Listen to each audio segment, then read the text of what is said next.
What does a revolution look like in your youth ministry? I say it looks a lot like a dance party on a train. Hey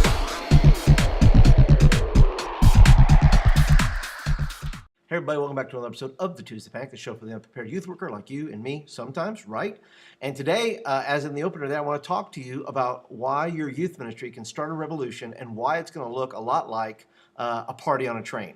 At least that's what I'd like my youth ministry to kind of look like, because the video is amazing. Because it is a video of a gentleman named Peter Sharp. And Peter Sharp said, I'm going to go on this train and I'm going to play a little music. And he basically gave instructions to the crowd. I'm going to show you the video is going to be going on right over here. And so what he does, he says, look, you can watch the video. The link, by the way, will be down in the notes below. And so he says, look, I don't want any money. I just want to spread a little happiness.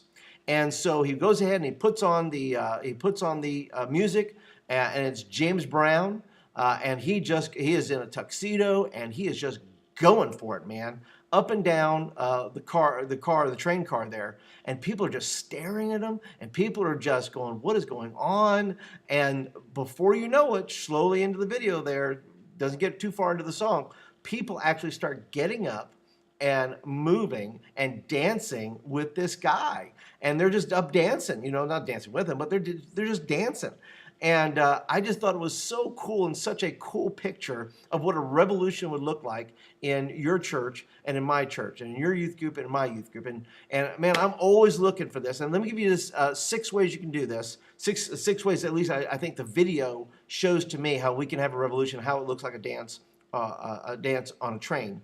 The first thing is explain that, number one, we're all going somewhere. Now, you can put this in a lesson format, by the way, and I think I'm going to put something together. I do something called media to message, and so I may send that out to our subscribers. If you're not a subscriber, by the way, to the Fresh Impact newsletter, you can go to my website at thediscipleproject.net and sign up there. Because I think I'm going to send that out this week because it's just too cool to hold on to. But the first thing you want to do is a revolution in your youth ministries. Number one, it starts by recognizing we're all going somewhere, right? Whether it's in life, we're all on a train. We're all moving somewhere. We're all a part of the great humanity here, right? So in our churches and our youth ministries ought to be going somewhere too. We're going somewhere physically in human life because we're eventually going to come to that great train stop in the sky, and it's all going to be done. So we're in that kind of motion there. But we're also in motion as far as our youth ministries go. So the number one thing is this: recognize that we're going somewhere. Number two, someone has to decide to be the leader. Right? Somebody's got to be the one that gets on the train and says, look, I have something unique. I have something about me that says, look, I just want to get up here. I'm tired of seeing, you guys not talking. Originally, Peter Sharp said, look, I wanted to go and start this dance party because I wanted to take listen to this, fear-based spaces and turn them into love-based spaces. Oh, wow. Is that not awesome? So I don't know about you, but I want my church and my youth ministry to be a love-based space. So the third thing is this: each person who says, well, how do I do that? How do I start a revolution and do that? Number one, do what you're good at. Do what you're good at.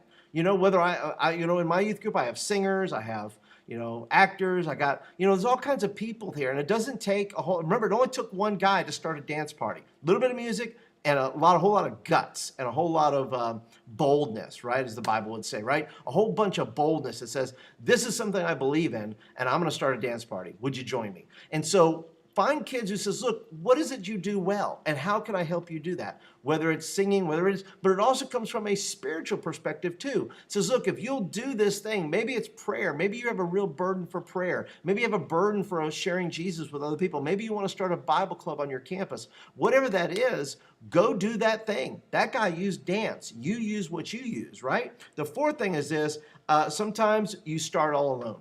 Sometimes you just start all alone. It's just one person. And you're just one person, I'm just one person. But if we say, look, if I do this one thing and I start it, I could get the ball rolling.